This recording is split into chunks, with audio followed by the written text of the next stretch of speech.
Entonces, en esta primera parte, que va a ser diferente al otro viernes, vamos a trabajar mucho más qué es la sabiduría, pero pensándolo en la adquisición de sabiduría para nosotros, para poder testimoniarla y acompañar desde ese lugar.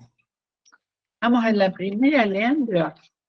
Cuando intentamos explicar qué es la sabiduría, en realidad, bueno, es la meta a la que aspiramos como seres humanos, pero es difícil decir qué es la sabiduría. Ahora yo después lo voy a acompañar con un texto del Evangelio. Pero en realidad es difícil, sería como la meta de todo ser humano que se alcanza en la madurez y en la, digamos, alrededor de la etapa que Erickson habla de generatividad y también en la vejez. Pero ¿con qué tiene que ver, no? Es muy difícil definirlo. Es mucho más fácil ver la sabiduría en alguien que poder definir qué es la sabiduría. Pero una primera aproximación podría ser que la sabiduría tiene que ver con una unificación interior, con un proceso psicológico de integración interior, que saben lo que nos va permitiendo la construcción de un tipo de sensibilidad que es, sobre todo, una sensibilidad evangelizada.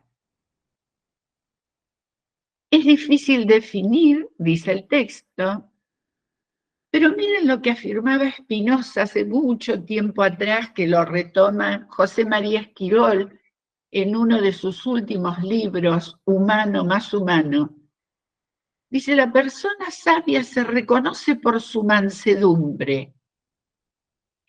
Y ahí empezamos a conectar sabiduría con humanización. Y ahí empezamos a pensar qué relación existe entre qué es la humanización y la sabiduría. ¿Qué es ser humano? Y ahí aparece un concepto, en un momento una hermana, una hija de María Auxiliadora, hizo un escrito sobre esto y decía, si hay una palabra que define con claridad la humanización, es la benignidad. Ser humano es ser benigno. Y miren, vayan conectando con sabiduría. Ser humano es ser una persona benigna. Es ser una persona blanda, no débil, pero por sobre todas las cosas, no endurecida. Y habla de esta cuestión de una dinámica interior propia de la sabiduría. Entonces, cuando decimos ahí, actúa con mansedumbre, articula paciencia, amabilidad, dulzura y paz. Yo diría que la persona sabia es la persona que en contacto con uno, a uno lo alivia. No lo tensiona, lo alivia. Está y para mí es un descanso. Ahora, a la vez de ir pensando esto, pensemos cómo lo vamos construyendo en nosotras. Cómo vamos decidiendo ser personas con sabiduría, que nuestra presencia alivia y no tensiona, que somos mujeres y varones tiernos, que no se han endurecido.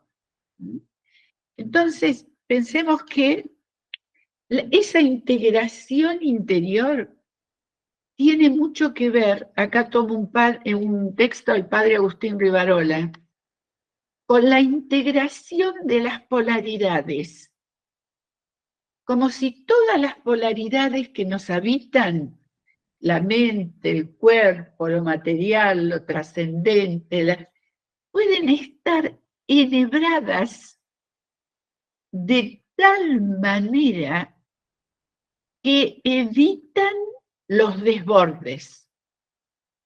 Una persona sabia es una persona integrada que difícilmente cae en situaciones de desborde.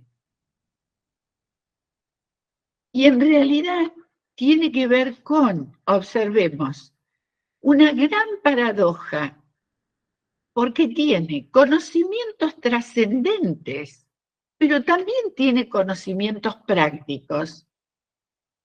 En un momento, leyendo toda la teoría de Edgar Morin decía, si lo que yo sé no se vuelve sabiduría, muchas veces es preferible no saberlo. Porque cuando no hay una cuota de humanización, de sanidad emocional, todo lo que tiene que ver con el saber puede estar al servicio de angustiar a otros. Lo que uno sabe, tiene que saberlo para saber vivir mejor y tener mucha más paz y transmitir paz. Entonces, observen cómo se va dando este interjuego de lo que vamos diciendo como algo a consolidar, pero que es una herramienta para el acompañamiento. Y yo siempre pienso y lo tengo estoy muy convencida, que si uno piensa de este modo y se forma para acompañar, los otros me están salvando. Ustedes en este momento nos estamos formando para acompañar y la necesidad de acompañar bien me está haciendo formarme a mí para testimoniar vida. Siempre la otredad, la alteridad nos salva a nosotras mismas. Estas polaridades, acá tengo un ejemplo lindo, muy lindo, del trabajo del padre Agustín, que dice que en realidad, por ejemplo, para pensar la integración, uno en la vida tiene que ser lúcida para ver las cosas como son. Fuerte, porque hay mucha crudeza en la vida real, pero buena para que la fuerza no me endurezca y a la vez libre para que en realidad el exceso de bondad no me vuelva condescendiente. Miren el interjuego, lúcido, fuerte, bueno, libre, ese es enhebrar. Creo que la palabra enhebrar, que también la usamos mucho en psicología, cuando decimos ponerle palabras y enhebrar la angustia para entender qué es lo que nos va pasando. Vamos a la otra, por favor. ¿Qué dimensiones integran? Es como decir, ¿qué partecitas tiene esta sabiduría? Y en realidad tiene una dimensión que van a ver después, un poquito más adelante, cómo estas dimensiones se van dando en las distintas edades.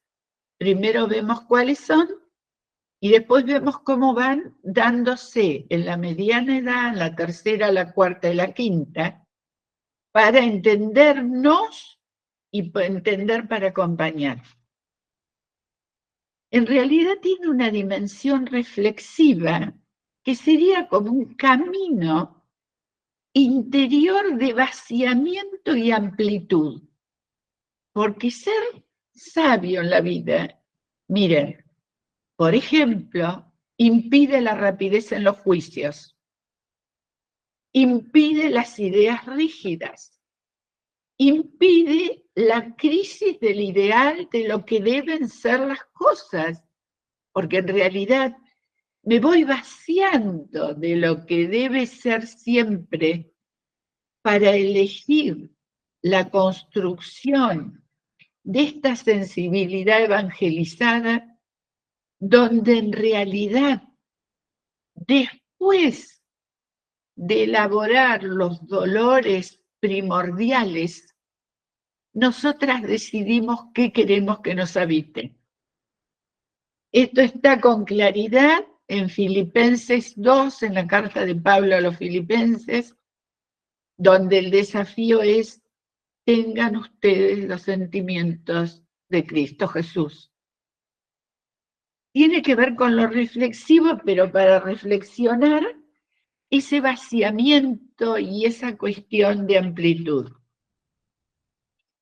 Con la capacidad de ver lo humano desde distintas perspectivas, porque, a ver, ¿cómo acompañamos si no cuestiones que a veces no son tan, pero tan ajenas? Si no entendemos las distintas perspectivas de los fenómenos humanos. Si los fenómenos humanos no son simples, todo fenómeno humano está caracterizado por la complejidad. Por lo tanto, uno sale de los razonamientos simplistas, sale de juzgar, sale de criticar, sale de ideas rígidas, sale de acá las cosas siempre se hicieron así. Porque en realidad esto nos puede conducir a mucha dureza. Requiere autoconciencia para superar y trascender el propio punto de vista. Esto es como decir, la sabiduría tiene que ver con reconocer que no hay verdades únicas. La única verdad es Dios. Lo demás lo define la ética, pero en realidad no vaya a ser cosa que uno piense que su verdad es la única verdad, porque ahí sí que nos alejamos profundamente de todo lo que tiene que ver con lo humano. En realidad tendría que ver con verse desde perspectivas ajenas, ¿no? Que es como, bueno, ¿qué piensan los demás de uno? A veces miren, ¿qué piensan los demás de mí? Y cómo yo a quien acompaño le doy otra visión de sí. Muchos de los especialistas que estudiaron el tema de la autoestima decían, por ejemplo, que cuando una persona está en depresión, lo mejor que puede hacer es escuchar a otros que le muestran lo que en este momento ha perdido como posibilidad de ver de sí mismo. Entonces, esto de verse desde perspectivas ajenas no tiene que ver con depender de lo que los demás dicen de mí, pero sí con escuchar lo que dicen muchas veces de mí para poder objetivar, para poder animarme o para poder corregir lo que tengo que corregir. Por eso aquí dice, ser capaz de aprender de los propios errores. Una de las reformas paradigmáticas más importantes de este tiempo es la conceptualización del error. El error es en realidad una condición de aprendizaje. Y aunque muchas veces lo hemos dicho, otras tantas nos es difícil de tolerar cuando se nos señala. Es como si fuera un concepto teórico muy sabido, pero no tan aceptado. Y por ejemplo, en este tiempo que muchas de ustedes formarán parte de unificaciones, reestructuraciones, de congregaciones, uno de los elementos puntuales para una unificación, fusión, reestructuración es probemos caminos nuevos y si nos equivocamos, aprendemos y volvemos a empezar. Pensemos esto, ¿no? Entonces, uno de los paradigmas primeros a cambiar en este tiempo es que el error no es fracaso, sino que es condición de aprendizaje. Vamos a la otra, Leandro. Otra de las dimensiones es la cognitiva, que tiene que ver con todo lo que es conocer y que tiene que ver con el desafío de conocerse a sí mismo, aunque uno tenga que acceder a dolores y aspectos que uno nunca hubiera elegido tener. Es la sinceridad de transitar el dolor, de encontrarnos con la sombra, diría Jung, pero es la decisión del autoconocimiento para dar lugar a lo nuevo, cuando uno dice, bueno, esto también soy yo, y que consolida una autoestima válida, porque la autoestima es la idea del propio valor, pero al ladito de todo aquello para lo cual no sirvo. No es que es la idea del propio valor creyendo que valgo para todo, sino dónde queda la parábola de los dones. El valor me lo da el don al lado de todas esas cuestiones que tal vez si hubiera podido, no hubiera elegido tener. Entonces, presenta un deseo de conocerse, que creo es el lugar de la psicología como mediación en los procesos de formación. ¿Por qué la psicología está teniendo tanto lugar en este tiempo en la vida religiosa? Porque bueno, yo siempre pongo este ejemplo que un día lo dio el padre Capalosa. La psicología es en realidad la que mantiene la tierra en estado apropiado para que la semilla de la gracia caiga y fecunde. Entonces, la gracia supone esa naturaleza, pero si no hay deseo de conocerse con el dolor que implica, porque a veces nos encontramos con cosas nuestras que no quisiéramos tener, no hay posibilidad de esa dimensión cognitiva de la sabiduría. Conocer la verdad, aun cuando tenga que cambiar verdades enraizadas, ¿no? Por ejemplo, pienso yo, cuando hay una etiqueta, un preconcepto de una hermana, de un hermano, y en realidad hay una verdad enraizada que tengo que poner otra vez en juego y ver si es así o no. Reconocer otra vez que en esas verdades enraizadas puede haber equivocación, puede haber inseguridad. Puedo volver a abrir el corazón frente a eso. Aceptar lo bueno y lo malo de la naturaleza humana, ¿no? Edgar Morin dice, Homo sapiens y Homo demens. El hombre sabio y el hombre loco conviven en uno. Y eso lo tengo que poder reconocer primero en mí y después en los demás.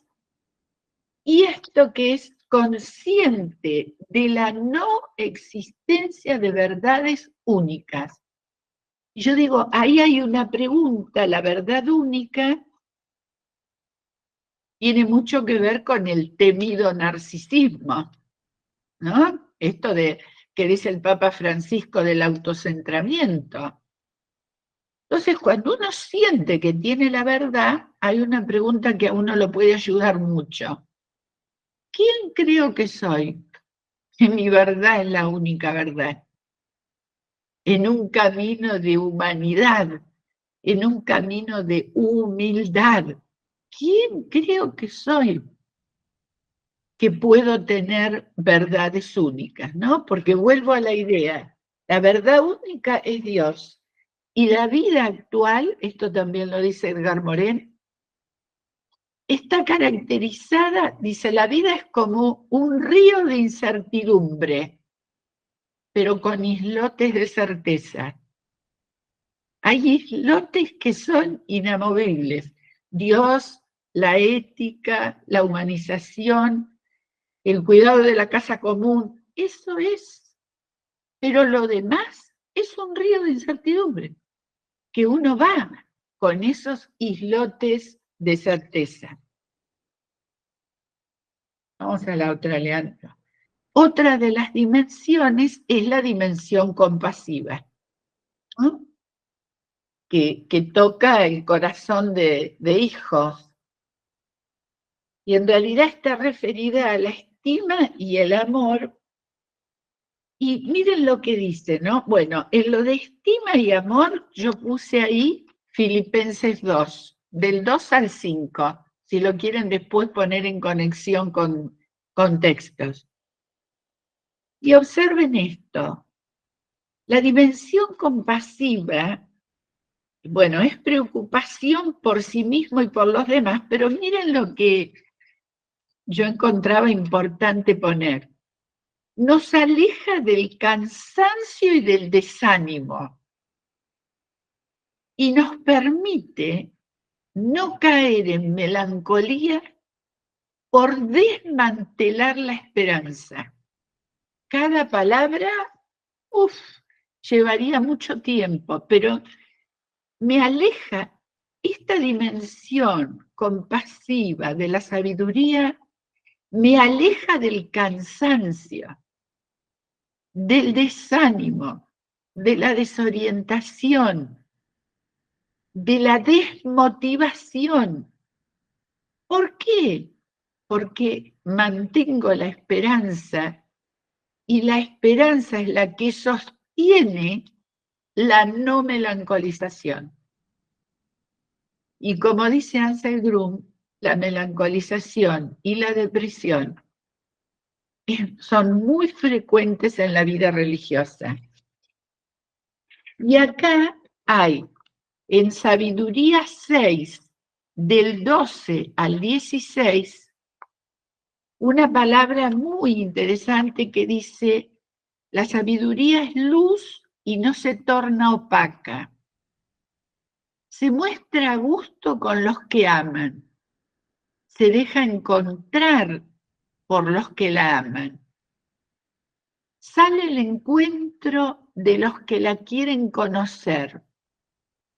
El que por ella se levantó temprano, miren el cansancio, el que por ella se levantó temprano, casi no tendrá que esforzarse, porque levantarse temprano, si uno mantiene el asombro por la vida, es todos los días un nuevo nacimiento. ¿Con cuánto agotamiento me levanto o con cuánto agradecimiento de ver otra vez el sol y de haber nacido de nuevo? La hallará sentada en la puerta. Apasionarse por ella es la mejor de las ambiciones. El que trasnocha a causa de ella estará pronto sin preocupaciones. Ella misma sale a buscar los que son dignos de ella. Se muestra con benevolencia en sus caminos y sale al encuentro en todos sus pensamientos.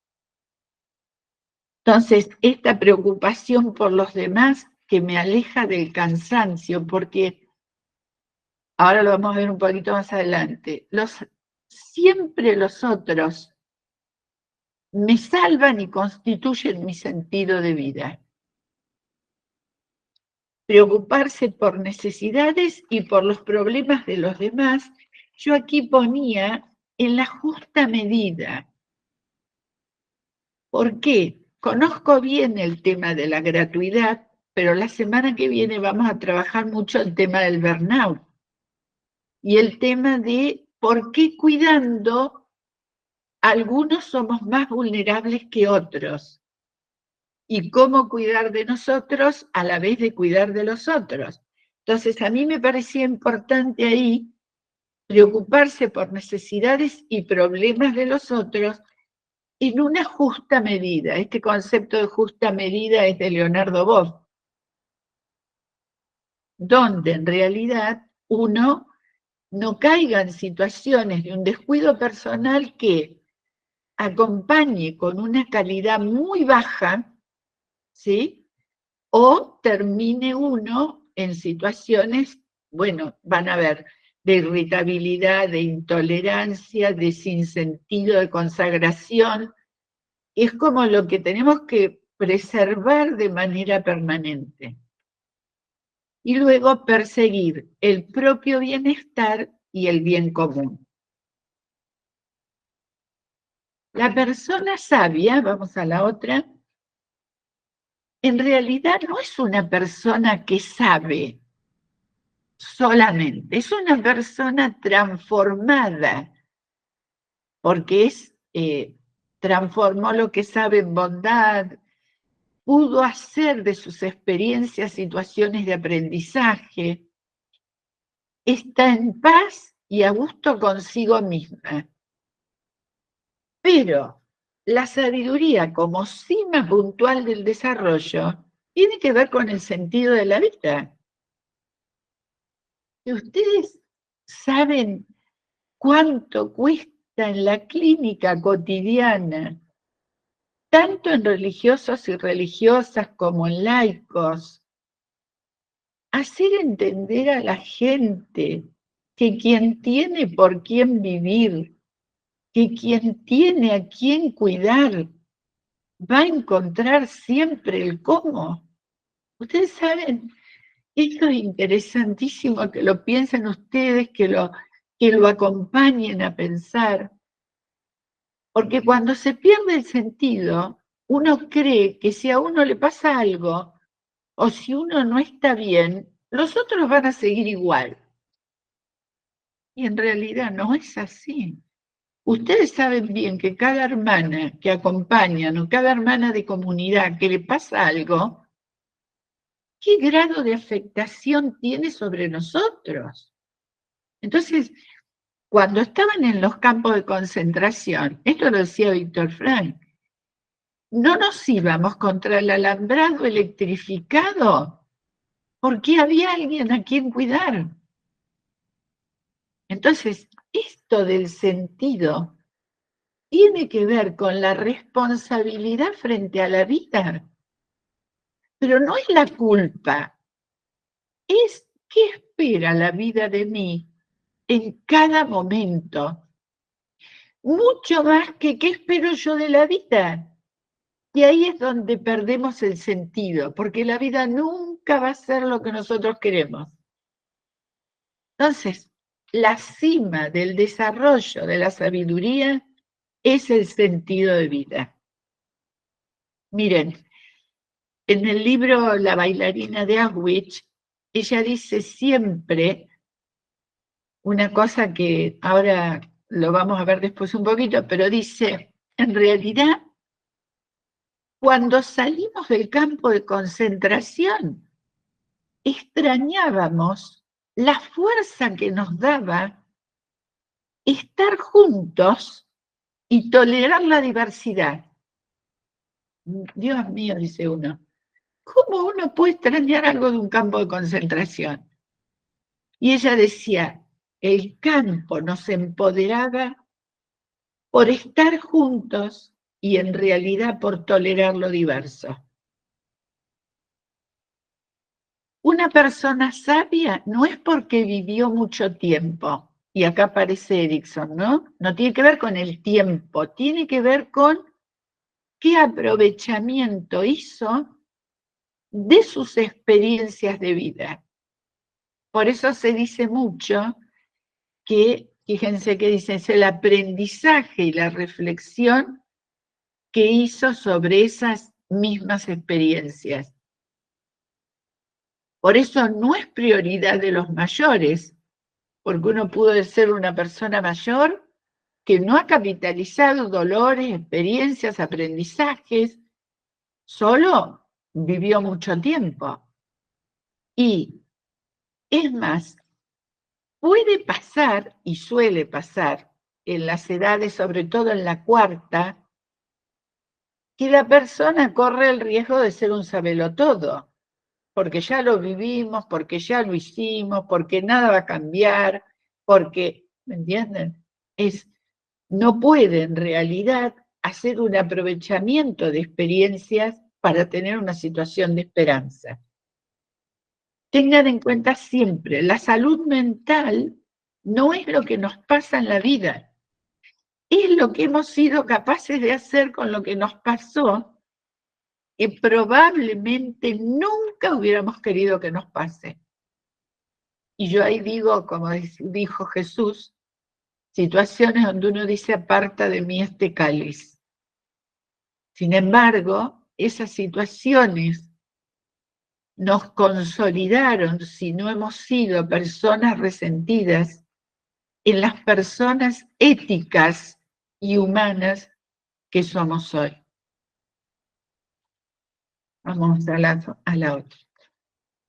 Miren, veamos los momentos evolutivos, cómo se van dando las dimensiones en los momentos evolutivos. Para ubicarnos nosotros, ubicar cuando acompañamos tercera edad, cuarta y quinta.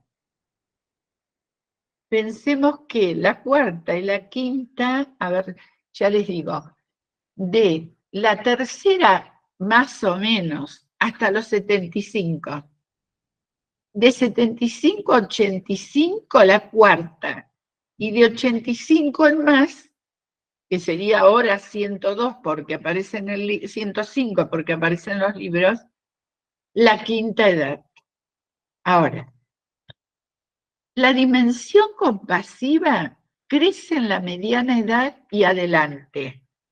Para que se ubiquen, es la época de la generatividad de Erikson. Ese gusto por seguir guiando generaciones jóvenes, donde uno empieza ya a mirar las cosas de otro modo. La reflexiva se profundiza en la vejez y se articula con la compasiva de la mediana edad. Son coherentes con el planteo de Erikson. Recuerden que decíamos en Erikson, generatividad versus estancamiento. La séptima. La octava, integridad versus desesperación del yo.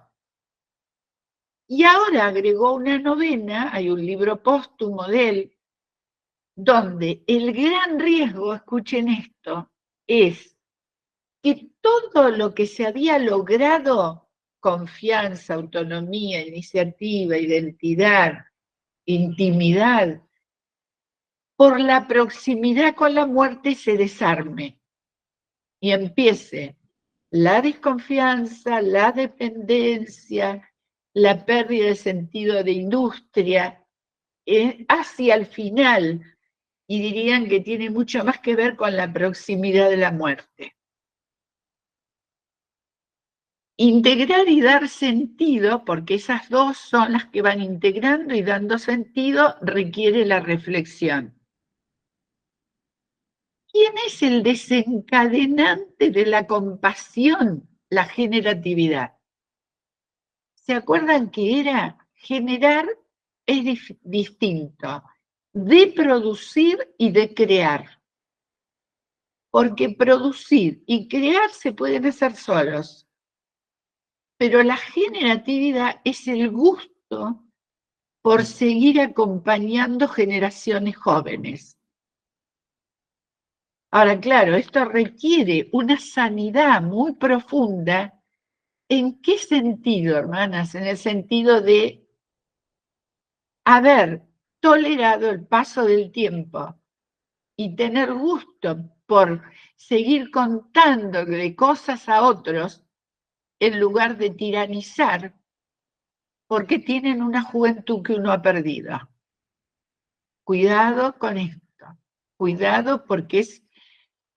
Y si nos pasa bueno, que lo vivimos, ¿cómo con herramientas lo podemos superar sin quedarnos ahí? ¿Sí? Bueno, ahora, no se conocen estudios, miren qué interesante, porque uno dice, bueno, ¿cómo forma una persona sabia? No hay estudios que digan acerca de cómo ir construyéndola. Vamos a la otra. Pero sí dicen que la interacción social tiene un papel fundamental en el desarrollo de la sabiduría.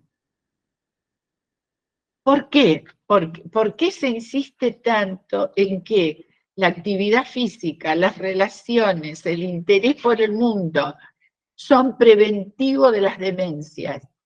Porque en realidad lo están sacando a uno de su propio centramiento, de la propia depresión que suele tomar por el dolor lógico del paso del tiempo. Entonces, la interacción social tiene un papel fundamental.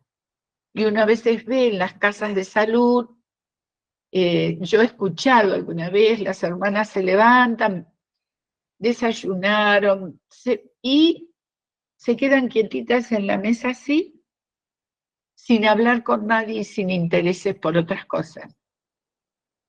Esto tiene muchísimo que ver con que el acompañamiento nos da la posibilidad de generar deseo, porque lo que pudo haber pasado es que con el paso del tiempo desaparece el deseo, y sin deseo y sin ganas, el deseo es el motor que nos lleva mientras vivimos. ¿Qué espera la vida de nosotros? Yo creo que esa es la clave. Así esté yo en una silla de ruedas. ¿Qué espera la vida de mí? Entonces, lo que hay que trabajar en los acompañamientos es en realidad el gestar deseo. Saber brindar y pedir ayuda.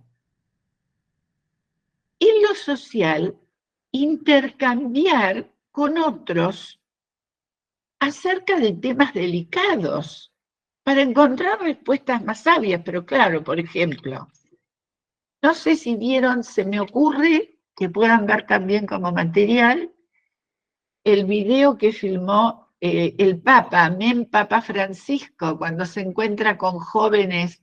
¿Lo conocen? ¿No?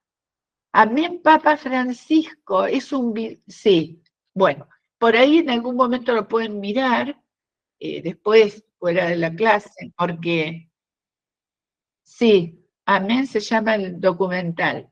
Amén, sí, creo que es Amén, Papa Francisco, pero yo lo tengo si no lo mando al WhatsApp, donde el Papa se encuentra en diálogo con jóvenes que practican, bueno, desde una actividad sexual paga, bisexualidad, homosexualidad, vivieron abuso.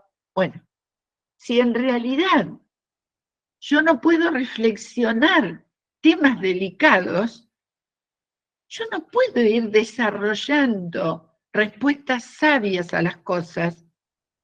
Voy a seguir dando respuestas viejas a un mundo nuevo, porque no puedo tener la sabiduría de la apertura para vaciarme, para escuchar, que no es legitimar, pero sí es escuchar. Buscar siempre el consejo de los otros y alcanzar de esta manera una humildad intelectual.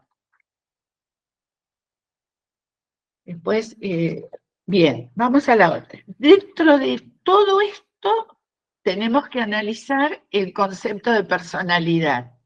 ¿Por qué?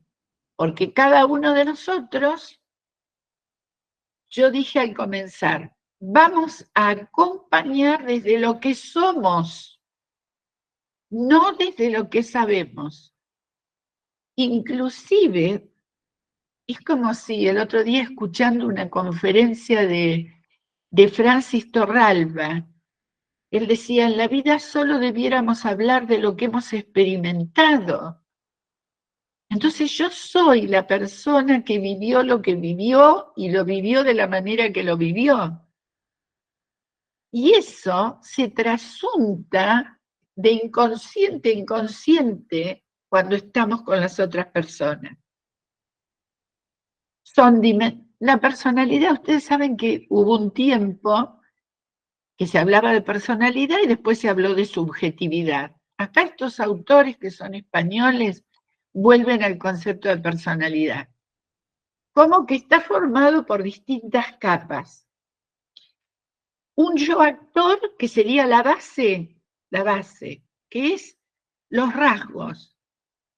Los rasgos son disposiciones neuropsíquicas, por ejemplo, el temperamento, el tiempo de reacción, el clima interno que cada uno de nosotros tiene, los ladrillos en bruto con los cuales edificamos la personalidad.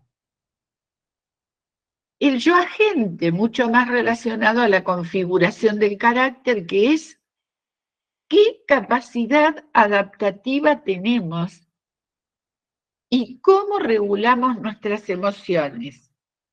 Yo acá estaba mirando dónde puse, bueno, no importa. El tema de adaptaciones, fíjense, rasgos, regulación emocional, temperamento.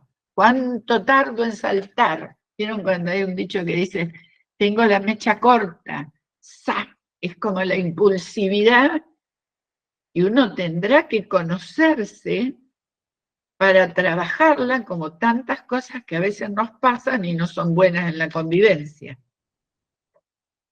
El tema de las adaptaciones, porque cada una de nosotras va adaptándose de manera particular. Ahora, el concepto de adaptación está muy unido a la depresión.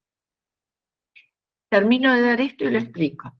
Y el yo autor, que sería, ¿cómo me cuento a mí misma? ¿Cómo puedo contarme? ¿Cómo fue la síntesis de mi vida, de mi identidad? ¿Cómo constituyo mi propia narrativa? Que tiene que ver con la consolidación de la identidad, porque la identidad la definimos como ese sentimiento de mismidad a lo largo del tiempo. Ahora, ¿por qué decimos que las adaptaciones tienen que ver con depresión? Hace unos años atrás hubo una nueva mirada sobre la depresión, más pensada desde lo social, que dice lo siguiente. La persona, cuando nos deprimimos, ¿qué nos pasa? No podemos, ahí está perfecto, gracias, Leandro. No podemos tolerar el peso de adaptaciones permanentes a un mundo que no deja de cambiar. Porque vieron que el mundo hoy no es más... Miren, hoy escuchaba en un canal de España que salió un nuevo chat para controlar al chat GPT, para ver si el chat GPT o algunos de los que crean inteligencia artificial están diciendo mentiras. Ustedes observen, primero el chat, después ahora ya hay quien controla eso. El mundo se nos envejece todos los días. Todo lo que estamos diciendo, es si yo me hubiera quedado con los libros de Erickson, esto de los 105 años, ahora, que el mundo cambie, ¿es un problema o es una suerte? ¿O es una suerte de vivir tanto tiempo, de vivir tantas realidades diferentes? Ahora, quien no puede tolerar el peso de adaptaciones permanentes, termina deprimiéndose, porque es como que se quiebra, pierde la flexibilidad que hay que tener para vivir en un tiempo caracterizado por la incertidumbre. ¿Cómo estamos con el tiempo? ¿Y bien? ¿Y con la escucha? No falta tanto, pero ¿cómo estamos? A ver, Leandro, ¿qué te parece? O Fer, ¿estamos bien? ¿Avanzo? Bien. Bueno, ¿cuáles son las dimensiones básicas? Y después la estabilidad emocional, la extroversión, es decir, la preocupación por el afuera, la apertura a la experiencia, las ganas de seguir sabiendo, ¿no? Porque luego, la amabilidad y la responsabilidad. Cuando les pasen el PowerPoint, pasamos a la otra, van a poder profundizar este cuadro. ¿Ven? Hay un cuadro indicativo de cada una de estas dimensiones, que ahora nos llevaría mucho tiempo y ustedes la pueden ir recorriendo. Ah, no, esa no. Ahí. Esta estabilidad emocional, qué significa, qué es cada una, como partes de la personalidad y partes de la sabiduría.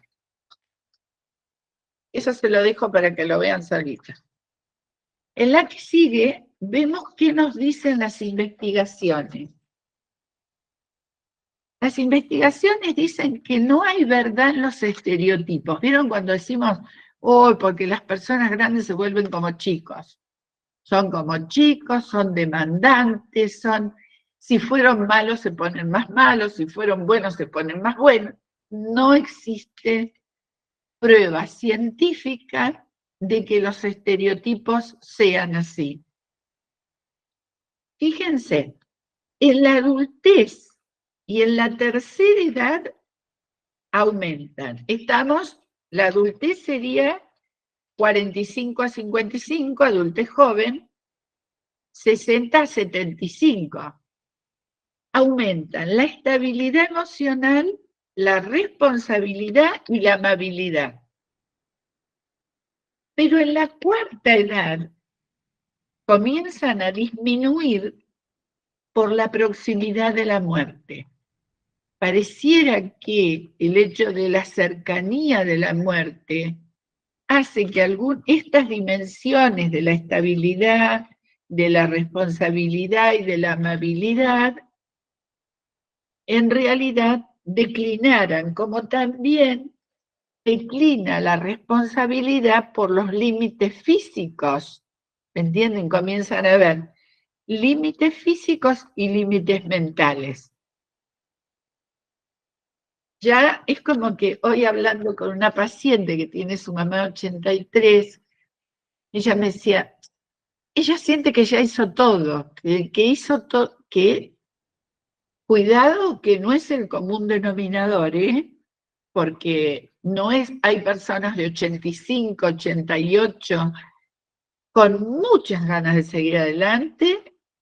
Yo tuve hasta hace muy poco una paciente de 96, brillante en sus ganas de vivir, y digo la tuve porque, bueno, a raíz de que en Bahía Blanca ustedes se deben acordar, el año pasado hubo una tragedia muy grande climática, murieron muchas personas, y esta señora, los hijos, bueno, vivía en un barrio que se quedó sin luz y demás, y los hijos decidieron ponerla en un lugar para que esté acompañada y demás. Pero con 96 años me decía, ¿no te parece que me hará falta una sesión más? 96 años, era egresada de la UBA de trabajo social.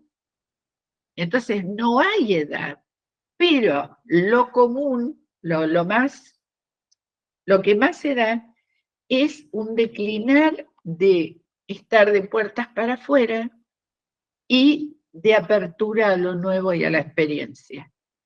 Sí, incremento de la amabilidad, y a veces también yo lo pensaba cuando estaba, a veces esa amabilidad es más para afuera que para adentro, como si hubiera un yo público y un yo privado. Muy cálidas para afuera, pero adentro un poco rezongona. Puede pasar esto también, ¿no? Bien, vamos a la otra. Ya después vamos a ir terminando. En lo que es regulación emocional en nosotras, pensemos, ¿qué capacidad de modular las emociones y cuándo y cómo las experimento. Porque esto también es como, yo digo que es bien de madre, ¿no? Cuando uno dice, ay, le daría un chirlo, y sin embargo, bueno, no, modular y ver, conocer en nosotras qué es lo que en realidad nos detona una emoción que nos hace posibles de descontrolarnos. Se ha evidenciado que con la edad, yo esto no lo generalizaría, disminuyen las emociones negativas y se acentúan las positivas. Lo que yo escribí acá, que las cosas se desdramatizan, de alguna manera se desdramatizan, sobre todo si la persona tiene una cuota de sanidad que la lleva a desdramatizar lo que está viviendo. Luego, hay un mayor bienestar psicológico, más satisfacción en las relaciones interpersonales. Esto sería la alegría de cuando la visitan o cuando alguien está atento o cuando la acompañan. Menos rabia, hostilidad, preocupaciones y estrés. Pero yo ponía acá, siempre y cuando no haya patología preexistente, porque las patologías preexistentes, claro, determinan, al contrario, a veces una agudización de esa hostilidad y de esa rabia. Bien, vamos a la otra, donde hay una paradoja en el envejecimiento. ¿En qué sentido? Si la persona no ha tenido grandes resentimientos, porque acá la clave es el resentimiento, hay una paradoja, ¿no? Porque va perdiendo cada vez más, pero a veces va ganando en sabiduría.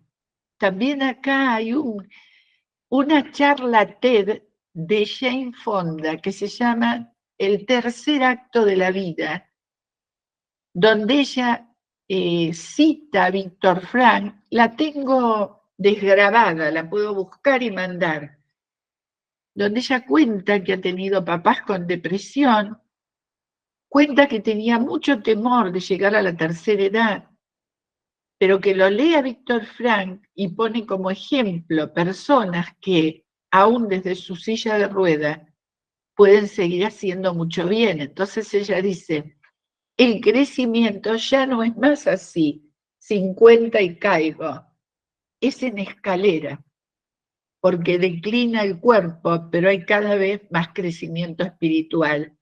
Si no ha habido resentimiento.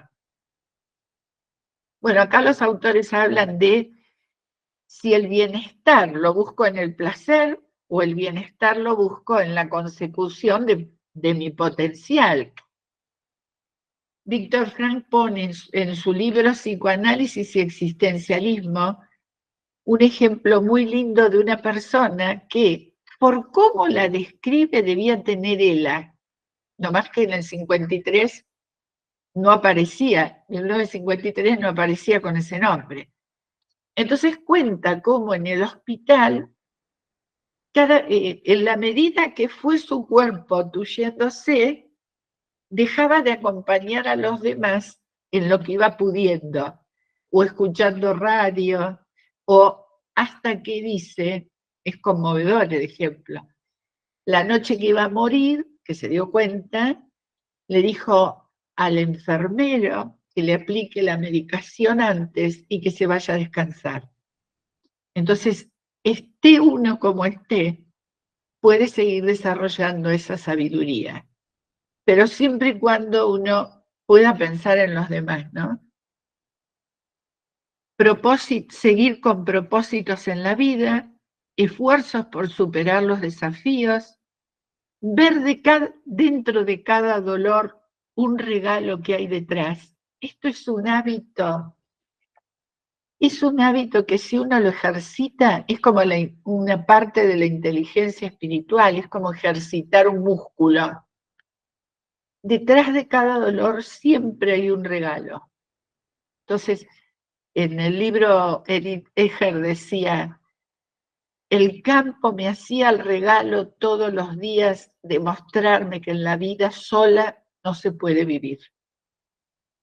Y hay veces detrás de los dolores más profundos, cuando cesa el dolor crudo, uno ve en realidad que algún brotecito nuevo hay después de tanto dolor.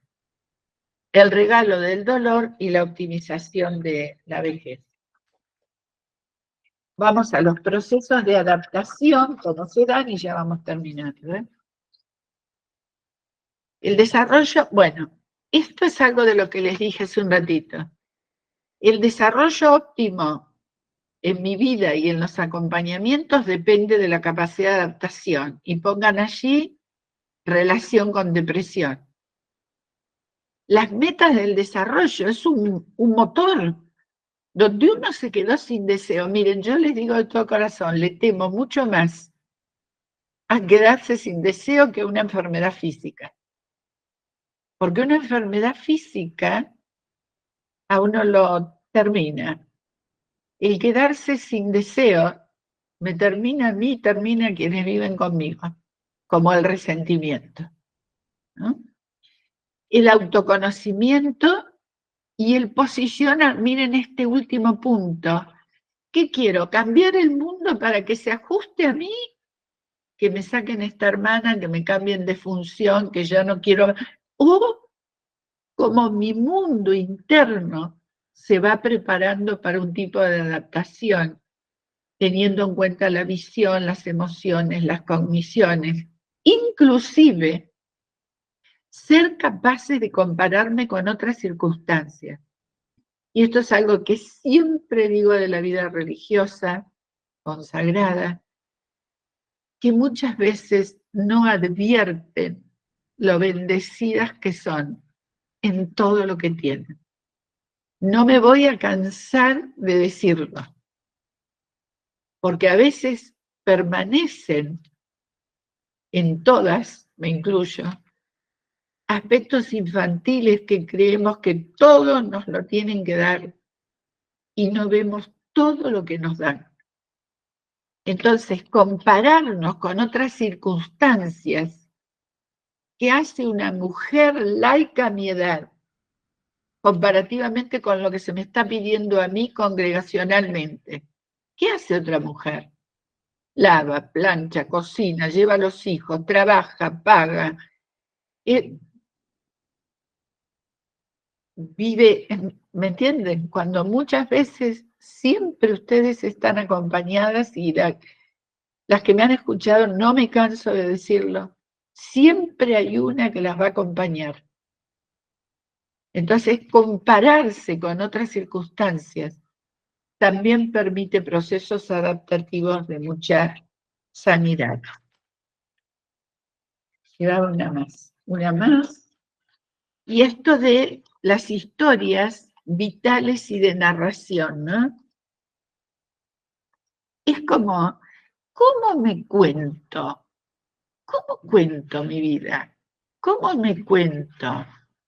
¿Cómo cuento los padres que tuve, las circunstancias de vida, los dolores que tuve? Son historias vitales que se plasman en una narración. Y pienso que, miren cómo dice, va dando coherencia al pasado y anticipando el futuro, construyendo un relato personal que integre ideas respecto a quiénes somos, cómo llegamos a ser lo que somos y qué queremos conseguir, porque muchas veces uno piensa, pero no soy la que soy como consecuencia de los dolores que viví, que nunca hubiera querido vivir. Entonces el dolor se integra, la carencia se integra, es el concepto de metabolización. Un dolor externo se integra y me da la fuerza para seguir viviendo. Bien, y ahora vamos a la reflexión, así no alcanzo más.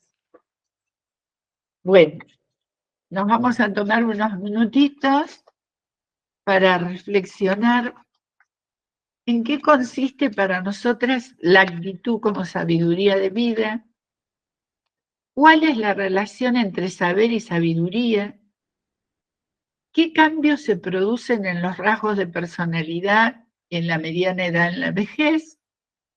¿Y cómo ayudar a una persona, cómo ayuda a la persona al recuerdo autobiográfico y contar sus episodios vitales?